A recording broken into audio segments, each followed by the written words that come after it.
ക്യാൻസറിനെ എങ്ങനെ തിരിച്ചറിയാം? ഫസ്റ്റ് സ്റ്റേജിലും സെക്കൻഡ് സ്റ്റേജിലൊക്കെ ക്യാൻസറുകൾ കണ്ടെത്തുകയാണെങ്കിൽ അതിനെ കുറച്ചുകൂടെ കൂടുതൽ ചികിത്സിക്കാനും വളരെ പെട്ടെന്ന് ആ രോഗിയെ സേവ് ചെയ്യാനും നമുക്ക് സാധിക്കും. തുടക്കത്തിൽ കാണിക്കുന്ന ലക്ഷണങ്ങൾ എന്തൊക്കെയാണ് എന്നാണ് ഇന്ന് പറയാൻ ഉദ്ദേശിക്കുന്നത്. ഇത്തരത്തിലുള്ള ഈ പറഞ്ഞ 10 ലക്ഷണങ്ങളിൽ ഏതെങ്കിലും ലക്ഷണങ്ങൾ ഉണ്ടോ, അത് ഇനി ക്യാൻസർ ആണോ അല്ലയോ എന്ന് നിർബന്ധമായും നമ്മൾ കൺഫേം ചെയ്യണം.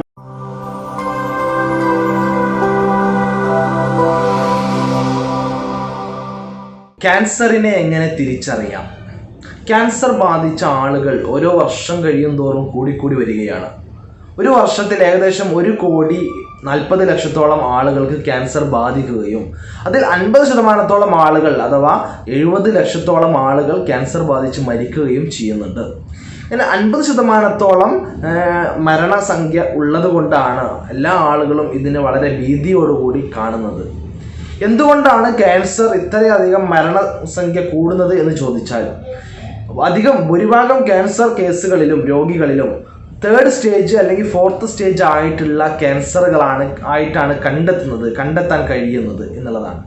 വളരെ വേഗത്തിൽ തന്നെ ഫസ്റ്റ് സ്റ്റേജിലും സെക്കൻഡ് സ്റ്റേജിലൊക്കെ ക്യാൻസറുകൾ കണ്ടെത്തുകയാണെങ്കിൽ അതിനെ കുറച്ചുകൂടെ കൂടുതൽ ചികിത്സിക്കാനും വളരെ പെട്ടെന്ന് ആ രോഗിയെ സേവ് ചെയ്യാനും നമുക്ക് സാധിക്കും.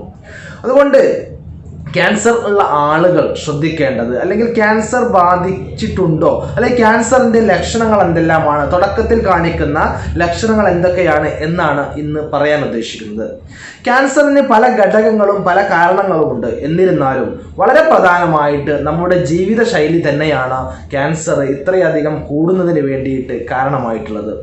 വളരെ പ്രധാനമായിട്ടുള്ള ഒരു 10 ലക്ഷണങ്ങളാണ് ക്യാൻസർ രോഗികളിൽ ആദ്യമായി കാണാൻ സാധ്യതയുള്ള കണ്ടുവരുന്ന 10 ലക്ഷണങ്ങളാണ് പറയാൻ ഉദ്ദേശിക്കുന്നത്. ആദ്യത്തെ ലക്ഷണം വിളർച്ചയാണ്.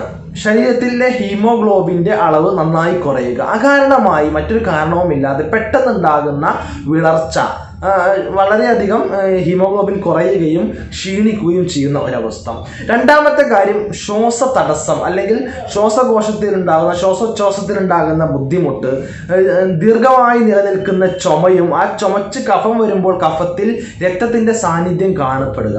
ഇത് എല്ലാം ഈ ഒരു ക്യാൻസറിൻ്റെ ലക്ഷണമാവാൻ സാധ്യതയുണ്ട്. അതുകൊണ്ട് ഡോക്ടറെ കാണിക്കുകയും തുടർ നടപടികൾ സ്വീകരിക്കുകയും ആവശ്യമാണ്.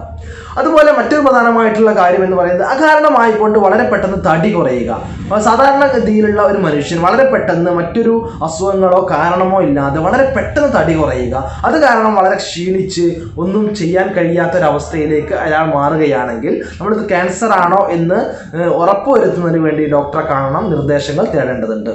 മറ്റൊരു പ്രധാനപ്പെട്ട കാര്യം മൂത്രമൊഴിക്കുമ്പോൾ മൂത്രത്തിൽ രക്തങ്ങൾ ഉണ്ടാവുക, രക്തത്തിൻ്റെ പാടുകൾ മൂത്രത്തിൽ കാണപ്പെടുക എന്നുള്ളത്. അല്ലെങ്കിൽ മൂത്രമൊഴിക്കുമ്പോൾ കൃത്യമായി മൂത്രമൊഴിക്കാൻ കഴിയാതെ മൂത്ര തടസ്സമോ അല്ലെങ്കിൽ മൂത്രം ഉറ്റി വീഴുന്ന അവസ്ഥയോ ഉണ്ടാകുന്നതും അത് സംബന്ധമായിട്ടുള്ള ക്യാൻസർ ഉണ്ടാവാൻ സാധ്യതയുള്ള ഒരു ലക്ഷണങ്ങളിൽ ഒന്നാണ്.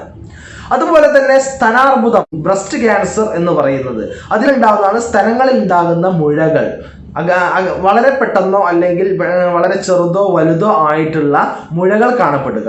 സ്ത്രീകളാവുമ്പോൾ ഒരു 35 വയസ്സിന് മുകളിലുള്ള സ്ത്രീകളൊക്കെ ഇടയ്ക്കിടയ്ക്ക് സ്വന്തം സ്തനം എക്സാമിൻ ചെയ്യുകയും എവിടെയെങ്കിലും മുഴകളോ തടിപ്പുകളോ പാടുകളോ കാണപ്പെടുന്നുണ്ടെങ്കിൽ അല്ലെങ്കിൽ വേദനയോ മറ്റോ ഉണ്ടെങ്കിൽ ഡോക്ടറെ കാണിക്കുകയും അതില്ല എന്ന് ഉറപ്പുവരുത്തുകയും ചെയ്യേണ്ടത് നിർബന്ധമായിട്ടുള്ള ഒരു കാര്യമാണ്. അതുപോലെ മലദ്വാരത്തിൽ രക്തസ്രാവം ഉണ്ടാവുക, മലബന്ധം ഉണ്ടാവുക, അല്ലെങ്കിൽ കൃത്യമായിട്ട് മലം പോവാതിരിക്കുകയും അവിടെ ബ്ലീഡിങ് ഉണ്ടാവുകയും ചെയ്യുക. അത് തെറ്റിദ്ധാരണ പരമായി അത് ഹെമറോയിഡ്സ് ആണോ പൈൽസ് ആണോ എന്ന് തെറ്റിദ്ധരിക്കപ്പെടുകയും ക്യാൻസർ കണ്ടെത്താൻ വളരെ ലേറ്റ് ആവുകയും ചെയ്യാറുണ്ട്.